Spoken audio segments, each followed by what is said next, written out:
In one of the quiet corners of the city where life went its usual course, an expectant mother in the final weeks of pregnancy found herself at the center of a nighttime incident in her home. The police officers who arrived at the scene began carefully investigating all circumstances of the incident and soon discovered many unexpected and disturbing facts. Despite the complexity of the investigation, the investigators managed to unravel this web of secrets. What they discovered in the end, however, was so unexpected and shocking that even experienced investigators were deeply shaken by the discovered truth. In a small town near Los Angeles, a girl named Diana was born in the late 50s. She spent her childhood in a family where her father devoted his life to military service, while her mother ran a local tailoring shop. Diana's fateful encounter occurred when she had just turned 19 years old. That evening in a local cafe, a stranger named Kevin came to the aid of Diana and her friend when a man was harassing them.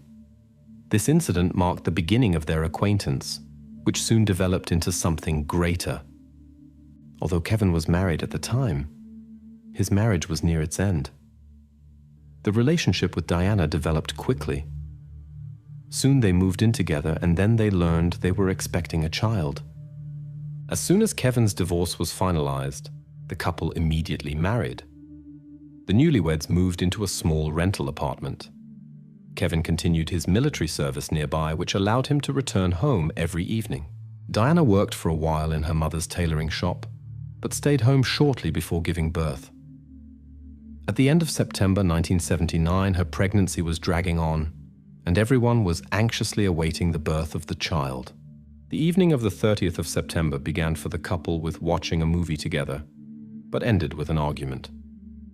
The tension of recent months, connected with expecting the child, was making itself felt. To avoid escalating the situation, Kevin decided to take a walk and get some food from the nearest snack bar. About an hour after his departure, an emergency call came in to the rescue services. Kevin, obviously agitated, reported a serious incident with Diana and asked for immediate help. The police officers who were nearby were the first on the scene. In the bedroom, they found Diana in a critical condition. The paramedics who arrived shortly after and examined the injured woman came to unexpected conclusions about the nature of her injuries, while the doctors fought for Diana's life. The police, according to protocol, detained Kevin to clarify the circumstances of the incident and examined all possible versions of what happened. Kevin was severely shaken and could barely comprehend what was happening around him. Despite warnings from the rescue workers, he tried to get into the ambulance, but was stopped. As the vehicle drove away, Kevin gradually came to his senses and told the investigators what had happened that night. He said that after an argument with his wife, he decided to go out for fresh air and buy some food at a fast food restaurant. When he left the apartment, he noticed that he had forgotten his keys but decided not to return and simply pulled the door shut. Near his house, he saw a delivery van with an open rear door and a dark-skinned man beside it, which seemed unusual to him at this late hour, about 2 o'clock in the morning.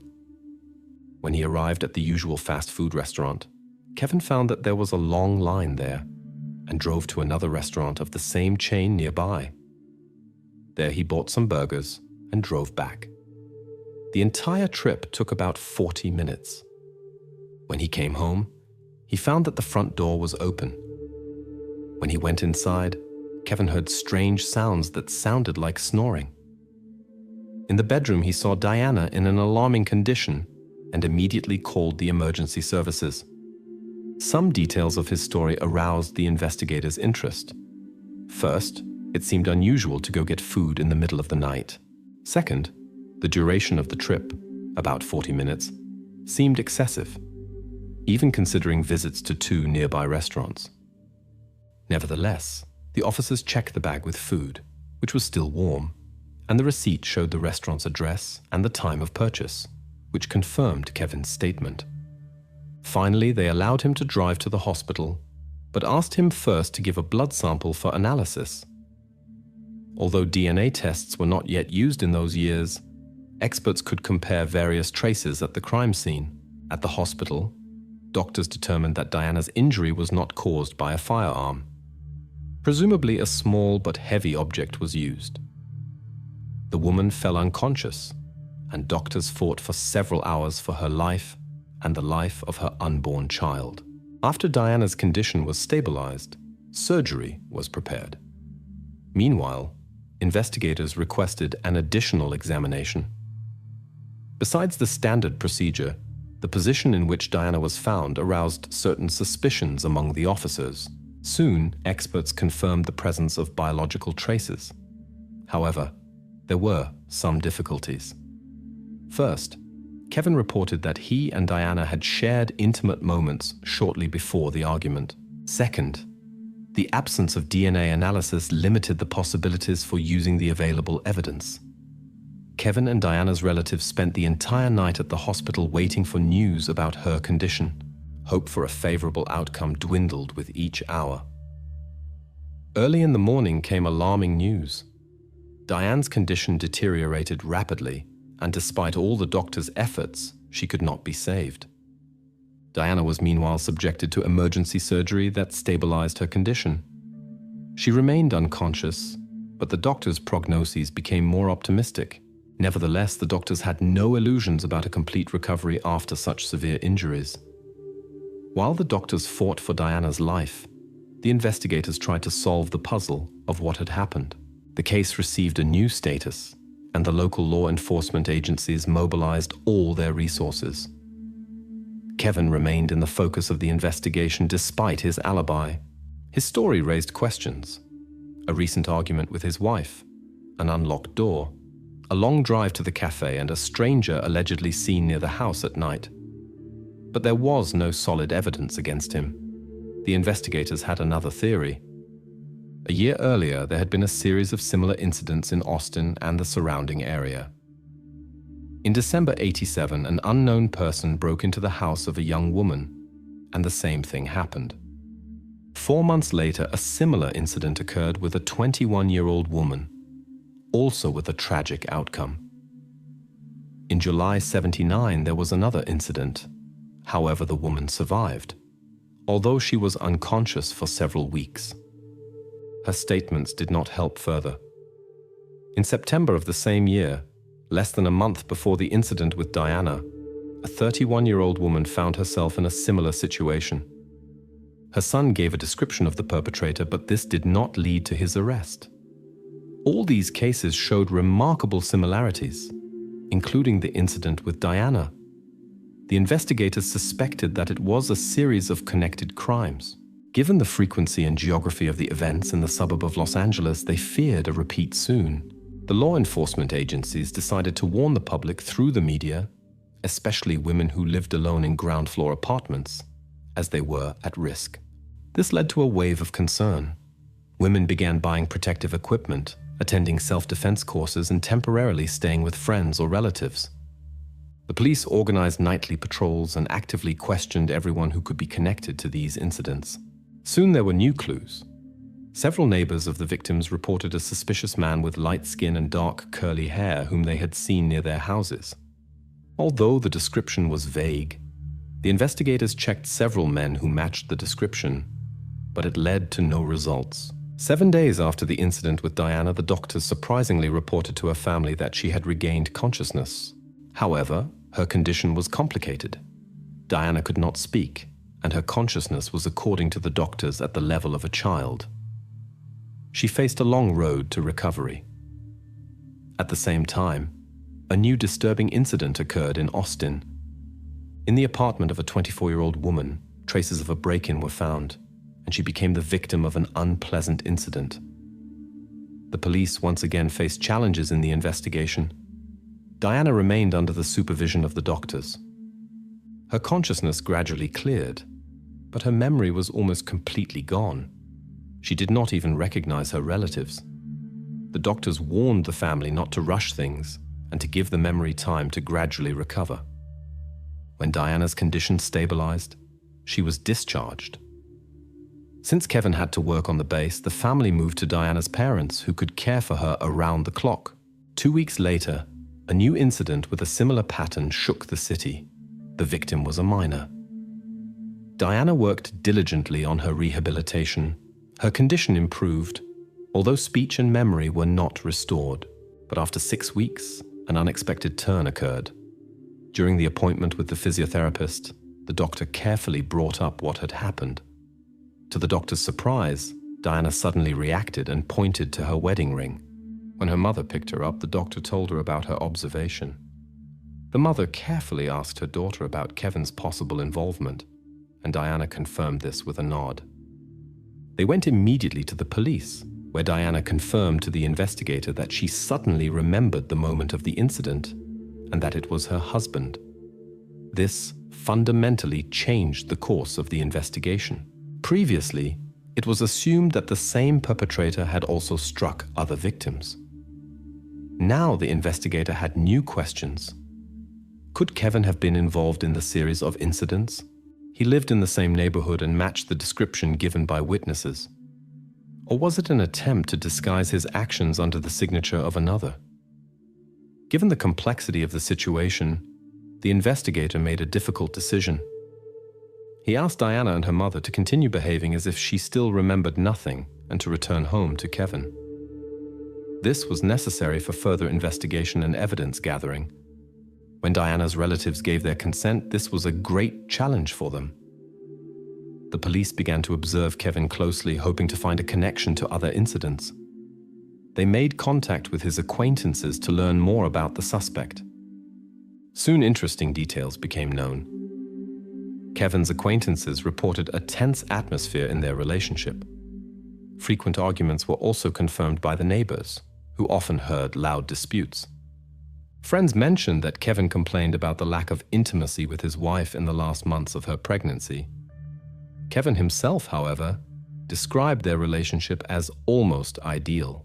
Additional information from the investigators brought no significant results. Kevin behaved normally. He drove to work and came home without arousing suspicion. The results of the laboratory tests brought interesting discoveries. Besides biological traces, skin particles and blood traces were found under Diana's fingernails. The analysis of the samples enabled the determination of the blood type of the person involved in the incident. The comparison with Kevin's sample showed a match. Based on the data obtained, the investigators created a probable chronology of the events. Kevin actually bought food in a cafe that was several kilometers away from his house. The time on the receipt and the statements of the employee confirmed his presence there. The theory emerged that the incident could have happened before Kevin's departure, and he then immediately drove to the cafe to create an alibi. This would explain why the drive, according to him, lasted 40 minutes. He could have exaggerated this time by including the time of the incident. Regarding the motive, the investigators suspected that Diana's rejection of intimacy could be the reason. Kevin claimed there had been intimacy shortly before the incident, but repeatedly complained to friends about its absence in recent months. The investigators then spoke with Diana again, and she confirmed that she remembered exactly the moment of the attack. During the conversation, her mother explained that they could no longer pretend nothing had happened and live under one roof with Kevin. Kevin was arrested while he was in the store, so as not to endanger Diana's family. He denied his involvement and insisted on his original version of events. The preparation for the court trial lasted 10 months. During this time, Diana's condition improved. She could speak, albeit with difficulty. Several specialists confirmed that her mental abilities had recovered sufficiently, and she could appear as a reliable witness in court. During the court trial, the victim pointed to Kevin as involved in the tragic incident that night. Kevin's defenders protested his innocence and cited an alibi that he had visited a fast food restaurant. However, these arguments were not sufficient compared to the victim's statements. Finally, in November 1980, the court declared Kevin guilty of the tragic incident. The sentence was imprisonment from 15 years to life. Interesting. Investigators noticed that before Kevin's arrest, 2 similar incidents happened in their area, in which the victim survived but could not identify the perpetrator. The identity of the perpetrator remained unknown. After Kevin's arrest, such incidents stopped. Previously, they occurred quite frequently, sometimes at intervals of a few weeks. But after Kevin's imprisonment, no similar cases were registered for years. After the verdict was announced, Diana filed for divorce. Kevin showed no reaction to her decision. Since then, the woman worked on her recovery, but the consequences of the tragedy left traces. Her brain mostly recovered, but some problems remained. She partially lost her hearing and vision and had difficulties speaking. Kevin continued to insist on his innocence. Nevertheless, his stay in the correctional facility was tense. Other inmates often met him with hostility because of the peculiarities of his case, and Kevin regularly ended up in the medical block. When the opportunity arose to file an application for review of his case, he used it immediately. Kevin's request was rejected several times by the commission, and in the following years he received 3 more rejections. The main reason for the rejections was his unwillingness to acknowledge his guilt, which was perceived as a lack of understanding of what had happened. With the development of DNA technologies, Kevin tried to achieve a review of the samples, but he was refused due to lack of funds for the analyses. Everything changed in 1996 when law enforcement agencies resumed the investigation of a series of cases in Austin and the surrounding area. Biological samples that were kept in the laboratory enabled the investigators not only to connect these cases with each other, but also to identify the perpetrator. Kevin was still the main suspect. However, the results of the analysis brought unexpected news. All samples belonged to Gerard Parker, who had been arrested in the same year as Kevin for inappropriate behavior. The investigators had not connected this case with the series of other incidents due to the different circumstances. Parker served his sentence and was to be released literally a few days after receiving the DNA analysis results. The investigators also remembered Diana's case. Although it was closed, a connection to other similar cases was assumed. Now it was clear that Kevin had nothing to do with these incidents. The question remained about his involvement in his wife's case. Interestingly, Parker served on the same base and owned a similar vehicle. The prosecutor visited Kevin in prison, told him about the new findings and asked him to provide a DNA sample. Kevin, who had long strived for this, agreed. While the analysis was being conducted, the investigators made their way to Parker. They had not yet brought charges against him, but decided to speak with him, hoping for a confession. Parker denied his involvement in the series of incidents. The investigators changed the subject to Diana's case. They knew that Parker valued his service time greatly and asked him how he could allow another person to be held responsible for his actions. Crime. Investigators continued the conversation with Parker and emphasized his military duty. Suddenly, Parker confessed that an innocent person was behind bars. He said that he had come to the area that unfortunate night with evil intentions. When he heard noises from Kevin and Diana's house, he waited for the moment when Kevin went out and left the door unlocked and broke in. Parker emphasized that he did not know Kevin personally, as they had different duties on the military base. Parker also confessed his involvement in other incidents. The police received his confession and the results of the DNA tests, which confirmed Parker's guilt and Kevin's innocence. The prosecutor promised to overturn the verdict quickly, and a few days later, Kevin was released after 16 years of imprisonment. This case caused great sensation not only because of the long imprisonment of an innocent person, but also because of the duration of the search for the true perpetrator. But the story did not end there. The state of California agreed to pay Kevin compensation in the amount of $10,000, which was considered insufficient. Later, he was awarded an additional payment of $100 for each day in prison, which finally amounted to $620,000. Despite Kevin's acquittal, Diana continued to doubt his innocence. She brought forward a new version, according to which Kevin had attacked her first and then Parker appeared. Parker, however, insisted that Diana was already lying on the ground without visible injuries when he entered. Diana's family suspected that Kevin might have known Parker and intentionally left the door open. Parker assured, however, that he did not know Kevin and referred to the large number of soldiers on the base.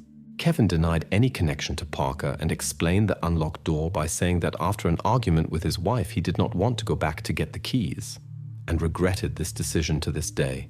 Diana might remember the events differently due to the injury on that day. The doctors warned her family not to remind her of what happened, as her brain could accept any information as truth. Even 16 years later, Diana had difficulty understanding fast speech, which indicated irreversible consequences of the injury.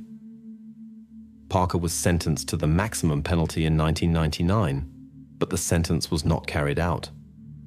With the introduction of the moratorium in California, he continues to serve his prison sentence. This event with Lily Peters left no one indifferent. She was going home from relatives but did not reach her destination, although the way was very short. The police immediately began searching, and the news of her disappearance spread quickly and became one of the most discussed topics in the country. All events developed with incredible speed and caused amazement and bewilderment in everyone who followed this case. Each new discovery added more puzzles and concern to the case and made it increasingly complicated and confusing.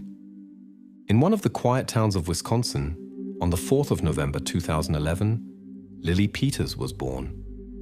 Her parents divorced when she was still a baby, so she stayed with her father. However, the mother continued to actively participate in Lily's life and saw her often. Lily grew up as a cheerful girl, loved spending time outdoors, playing with friends and riding her bicycle. The town was small and safe, so her father sometimes allowed her to ride in the surrounding streets. Lily often visited her aunt, who lived only a few hundred meters from her house. On the 24th of April 2022, when Lily was 10 years old, she decided to ride her bicycle to her aunt. Around 3 o'clock in the afternoon, she left the house. Several hours passed and Lily was still not back, which worried her father. He called his sister, Lily's aunt, but she said that Lily had left about an hour ago. The man understood that something was wrong, since his sister's house was only a few minutes away and he had asked Lily to come home immediately. When the daughter did not return home, the father began calling the parents of her friends, hoping that she might have stayed with one of them. But no one knew where she was. Then he contacted relatives and acquaintances, and all immediately joined the search. They began searching the route from the girl's aunt's house and gradually expanded the search area. In the evening, when there were no results, the father decided to call the police around 9 o'clock in the evening. The investigators immediately joined the search and drew in even more volunteers from the local population. The father suggested using the Amber Alert system, which allows quickly spreading information about missing children to the population. However, the investigators explained that the situation did not meet the criteria for activating this system, since there was no evidence that the child was in danger. The father was disappointed, but his arguments did not change the police decision. The search continued, and soon the girl's bicycle was found in the bushes of a small park near a hiking trail. This raised serious concerns that something might have happened. The investigators began analyzing how the bicycle could have gotten there. The main path between the girl's house and her aunt's house ran along a street. She always used this path. There was also another way via a hiking trail where the bicycle was found, but it was longer. The father did not understand why she had chosen this path. But one thing was clear. Exactly in this area, between the dense trees, something had happened. After finding the abandoned bicycle, the police decided to intensify their efforts. They called in colleagues with dogs and drones and increased the number of officers involved in the operation.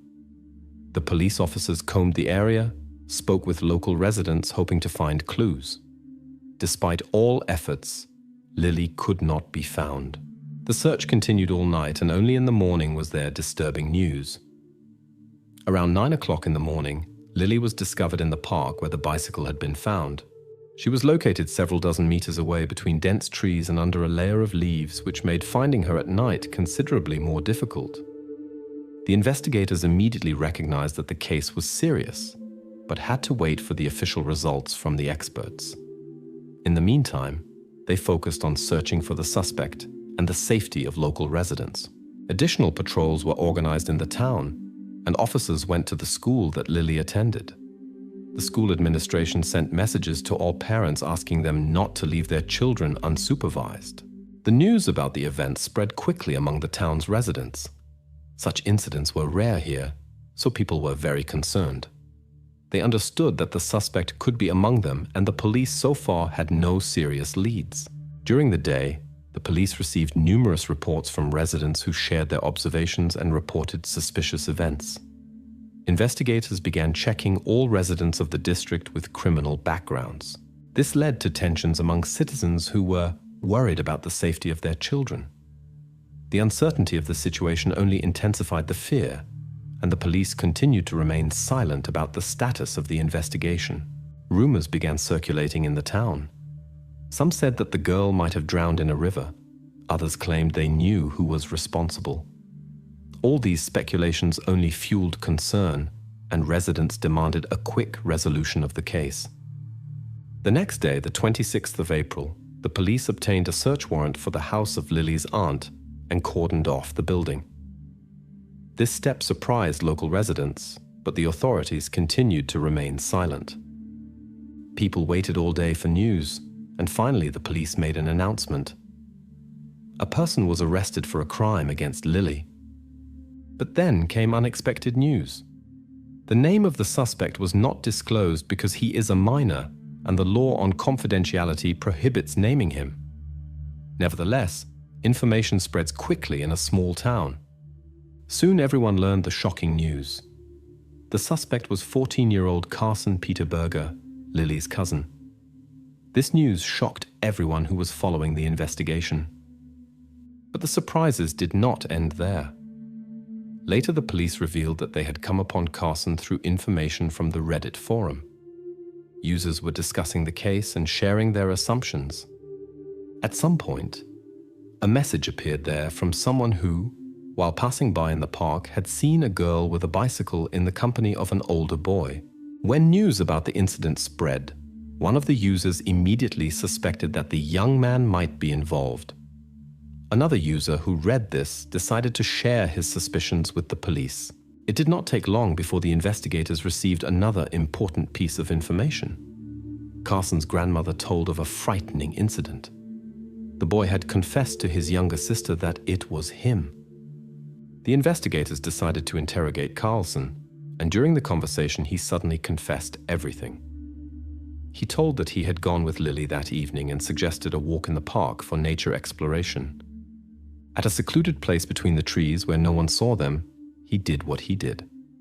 Unfortunately, due to YouTube guidelines, I cannot describe in detail what happened. After the incident, the boy returned home and showered. A few hours later, when the adults began searching for Lily, he returned to the location again and covered her with leaves. Carlson's confession left no doubt among the investigators, as he knew details that were not even known to the girl's father. Shortly after the incident, a medical report was presented that confirmed Carson's statements. Biological traces were found at the crime scene that again pointed to his involvement. Finally, charges were brought against him. Despite his age of 14 years, it was decided to try Carson as an adult. After his arrest, Carson was brought before the judge, who set bail at $1 million. Since his family did not have such means, Carson remained in custody. Carson's grandmother tried to transfer the case to a juvenile court. She wrote a letter to the judge claiming her grandson was a good boy who had made a mistake, but her efforts remained unsuccessful. For Lily's family, this was a great tragedy. They lost their daughter, and charges were brought against their relative. Carson told his younger sister about the incident and shared details with the investigators without showing remorse. On the day Lily was found, her family organized a memorial service, which Carson also attended. He hugged the grieving relatives and tried to comfort them. As for Carson's family, he lived with his mother and her partner, while his biological father, Adam Berger, lived in another city. Carson was very close to his father, but in the year 2016, the man was arrested.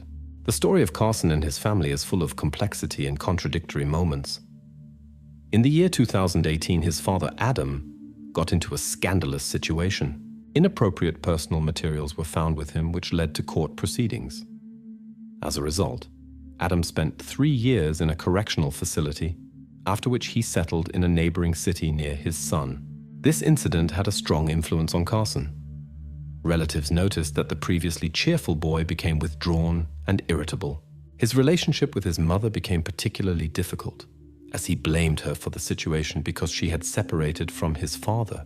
During his imprisonment, Adam tried to obtain permission for unsupervised visits with his son, but was refused. Carson's mother was against these visits, which further intensified the tensions in their relationships. Nevertheless, father and son managed to stay in contact via email and phone calls when the boy was visiting his grandmother. According to the latter, Carson noticeably flourished in such moments. It is worth mentioning that Carson's mother also had her own problems with the law. She was held responsible for possession of prohibited substances and a conflict with her ex-husband. After separating from Carson's father, the woman began a relationship with a man who had a criminal record for financial fraud. John, the mother's new partner, lived for a long time in their house and took on the role of stepfather for Carson. When this story became publicly known, people directed their attention to John's social networks. His publications raised many questions. There were images connected to prominent criminal cases, as well as ambiguous jokes about his peers. Carson's story attracted attention not only because of the incident itself, but also because of his difficult environment. His caregiver was John, a man with a difficult past who once left a disturbing message on social media about his strange desires. Carson's mother, who was also involved in his upbringing, had her own problems with the law. A few months after Carson's arrest, an incident occurred that caused great public resonance and endangered the investigation process. During preparation for the trial, the boy's lawyer reported a YouTube video that allegedly contained confidential information about the case. It concerned recordings of police conversations, emergency calls, various documents and video material from law enforcement agencies. The lawyer claimed that the publication of these materials violated the law and could affect the court proceedings. The situation was aggravated because the video reached almost 1 million views. It was noteworthy that the lawyer himself stated he had no access to some of this data and could not explain its appearance on the internet. From a legal perspective, such an information leak could seriously influence the course of the proceedings, up to reviewing some charges. The judge showed interest in this video. However, an investigation revealed that the lawyer was speaking about an ordinary video in the true crime genre that contained exclusively information from public sources. After reviewing the content, the lawyer's claims were dismissed as unfounded. Nevertheless, this incident drew attention to the lawyer himself. Questions arose about how Carson's family could hire such an expensive lawyer, since their official incomes apparently did not correspond to such expenses. In the summer of 2023, important hearings took place that lasted 3 days. The central question was discussed.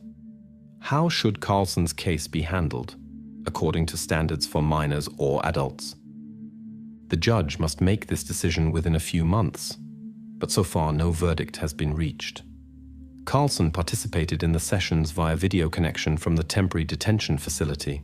Journalists were prohibited from showing his image on the screen because of his age. Interestingly, the source of payment for Carson's lawyer's services remains unknown, which raises additional questions. The result of this decision can strongly influence Carson's future. If his case is transferred to a special juvenile court, the punishment can turn out quite mild.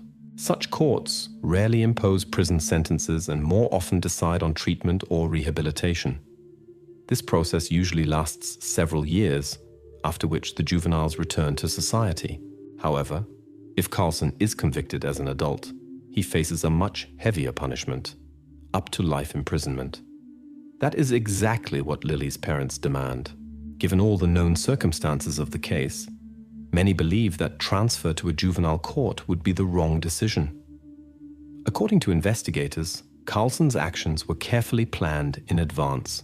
It is claimed that he not only implemented his plans but later also boasted about them. The available evidence clearly points to his involvement in the incident. Thus, the question of how society should react to such cases and what measures should be taken to protect its citizens remains open and leads to heated discussions.